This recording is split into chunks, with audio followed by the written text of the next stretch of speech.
So students, अभी तक हमने ना एक 2/2 का और एक 3/3 का डिटर्मिनेंट कैसे सोल्व करते हैं ये सीख लिया है, राइट। अब हम सीखने वाले हैं 4/4 का डिटर्मिनेंट कैसे सोल्व करें, राइट। सो एक बार क्विक रिवाइज लेते हैं। A B C D, right, ये एक 2/2 का डिटर्मिनेंट है, राइट। डिटर्मिनेंट हमेशा एक स्क्वायर मैट्रिक्स ही होता है, राइट। स्क्वायर मैट्रिक्स का ही हम लोग डिटर्मिनेंट एसोसिएट करते हैं, राइट। सो सी इसको हम लोग कैसे सोल्व करते थे, A D minus B C, right. फिर मैंने 3/3 के लिए तो एक रूल बोल दिया था, क्या कि एलिमेंट्स लिखो, उनके कॉरेस्पॉन्डिंग कोफैक्टर्स लिखो, ठीक है, और इनको मल्टीप्लाई करके ऐड कर दो। किसी भी रो को उसी के कॉरेस्पॉन्डिंग कोफैक्टर से मल्टीप्लाई करके ऐड कर देंगे, राइट, तो हमें डिटर्मिनेंट की वैल्यू मिल जाएगी, ठीक है। तो वो रूल तो है ना हर डिटर्मिनेंट के लिए पॉसिबल है, मतलब वो वही रूल है जिसकी वजह से हम लोग डिटर्मिनेंट की वैल्यूज फाइंड कर पा रहे हैं। सी क्या करता हूं मैं, 2/2 के लिए है ना थोड़ा सा ऐसे लिख देता हूँ, A11 A12 A21 A22, right. 2/2 के एलिमेंट्स इसी तरह से होंगे, राइट, जनरल एलिमेंट्स लिख रहे हैं, राइट। सो सी मैं क्या करने वाला हूँ ना, वही रूल अप्लाई करने वाला हूँ। फर्स्ट रो लेता हूँ, फर्स्ट रो लिया तो फर्स्ट रो का एलिमेंट A11, राइट। अब इस एलिमेंट का कोफैक्टर क्या होगा, तो इस एलिमेंट का कोफैक्टर निकालने के लिए क्या करेंगे, इससे कॉरेस्पॉन्डिंग रो एंड इसके कॉरेस्पॉन्डिंग कॉलम को डिलीट करेंगे, यानी जिस रो और जिस कॉलम में ये एलिमेंट लाई कर रहा है उसको डिलीट करेंगे, तो हमारे पास A22 एज ए एलिमेंट बचेगा, राइट। ये इसका कॉरेस्पॉन्डिंग माइनर हुआ, है ना, माइनर हुआ। हम तो कोफैक्टर से मल्टीप्लाई करने की बात कर रहे हैं, तो कोफैक्टर के लिए तो क्या लिख देते हैं, -1 की पावर 1+1 लिखेंगे, राइट। ये i+j, -1 raise to power i+j, तो ये पॉजिटिव ही आना है, -1 का स्क्वायर +1 ही होगा, ठीक है। इसीलिए हमने लिखा भी था कि C11 = M11, राइट, ये हमने लिखा भी था, ठीक है। फिर C12 = -M12, जहां जहां ओड होगा वहां वहां नेगेटिव लग जाएगा, जहां जहां i और j का सम ओड होगा, ठीक है, 1 + 2 3 ओड है ना, सो वहां नेगेटिव आ जाएगा, राइट। सो ठीक है ना, बहुत सारी बातें मिक्स नहीं करनी है मैं तो, हाँ। A22, right. सी अब नेक्स्ट एलिमेंट तो A12 है ना, फर्स्ट रो का सेकंड एलिमेंट A12, ठीक है, प्लस लगाया A12 लिखा।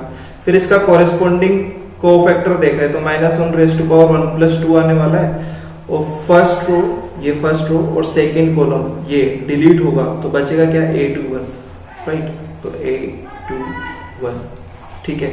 सो आंसर आएगा A11 A22 -A12, क्योंकि -1 की पावर 3 हो गया ना, तो नेगेटिव हो गया, तो A12 A21, राइट। तो यही यहाँ पे लिखा हुआ है, देखो AD - BC, तो यही तो हुआ A11 A22 -A12 A21, right. So ultimately है ना, रूल तो हमारा वही है, क्या कि रो लो, किसी भी रो या किसी भी कॉलम को, किसी भी रो या किसी भी कॉलम के अकॉर्डिंग आप ओपन कर सकते हैं डिटर्मिनेंट को। ओपन करने का मतलब है वैल्यू फाइंड कर सकते हैं, राइट।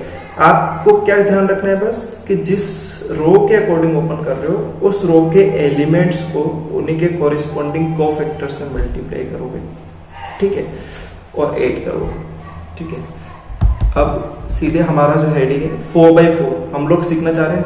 देखो 4/4 के मैट्रिक्स या 4/4 का डिटर्मिनेंट कैसे सोल्व करेंगे, राइट। ऐसे एलिमेंट लिख दो आप, A11 A12 A13 A14, right, A21 A22 A23 A24, right, 31 32 33 34, right, 41 4 1 4 2 4 3 4 4, right. So यहाँ पे क्या करेंगे हम लोग, कैसे करना है, ठीक है, किसी भी रो को ले लो आप, ठीक है, बस ध्यान से देखना, समझ लेना इस बात को। फर्स्ट रो को लिया तो A11, राइट। फिर इस A11 को लिया तो इससे कॉरेस्पॉन्डिंग रो और कॉलम को डिलीट करोगे, वही रूल अप्लाई करना है सेम। फिर क्या बचेगा, तो अभी 3/3 का डिटर्मिनेंट बचेगा, right. A22 A23 A24 A32 33 34 42 43 44, right.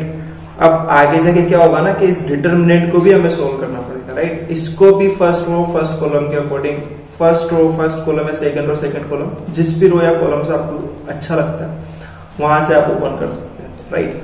तो फिर इसकी वैल्यू फाइंड करोगे, ठीक है। इसी तरह से आगे आगे अभी तो ये भी लिखना है, क्योंकि फर्स्ट रो को उसके कोरिस्पोंडिंग कोफैक्टर से मल्टीप्लाई करके ही ऐड करना है, तभी जाके डिटरमिनेंट की कंप्लीट वैल्यू मिलेगी। तो यहाँ पे A12 भी लिखना पड़ेगा और A12 के कोरिस्पोंडिंग कोफैक्टर भी लिखना पड़ेगा, राइट। और प्लस माइनस के साइन का याद रखना है, प्लस माइनस यहाँ इस तरह से हो जाएगा, राइट। खुद चेक कर लो, 1 और 2 का सम कितना हो गया 3, तो यहाँ माइनस 1 और 3 4 इवन नंबर, प्लस 1 और 4 5 ऑड नंबर माइनस, राइट। इस तरह से साइन लगते हैं, प्लस माइनस, राइट, ठीक है। अल्टरनेटली भी याद रख सकते हैं, राइट। सो A12 के साथ यहाँ पे तो नेगेटिव साइन हमें शो करना है, नेगेटिव साइन शो करना है तो उसको यहाँ लिखते हैं, राइट। A12 के साथ आगे ही हम लोग नेगेटिव लिख देंगे, राइट। सो इसके अकॉर्डिंग अब क्या लिखना है, तो A21 A23 A24 31 33 34 41 43 44, ठीक है। फिर इसको भी उसी तरह से ओपन करना पड़ेगा, ठीक है। और इसी तरह से हम लोग A13 और A14 के कोरिस्पोंडिंग कोफैक्टर्स को भी लिखेंगे, ठीक है। और इनकी वैल्यूज फाइंड आउट करके, ठीक है, थोड़ा सा लंबा हो जाता है, राइट। इसीलिए 4/4 तो आता ही नहीं हमारे एग्जाम से, ठीक है। 4/4 का कोई डिटरमिनेंट आपके एग्जाम में आएगा ही नहीं, राइट। और अगर आएगा तो वो प्रॉपर्टीज से सोल्व हो रहा होगा, ठीक है, वो प्रॉपर्टीज से सोल्व हो रहा होगा और कुछ प्रॉपर्टीज लगने के बाद सिंप्लीफाई होकर के उसकी वैल्यू हमें इजीली मिल जाएगी, राइट।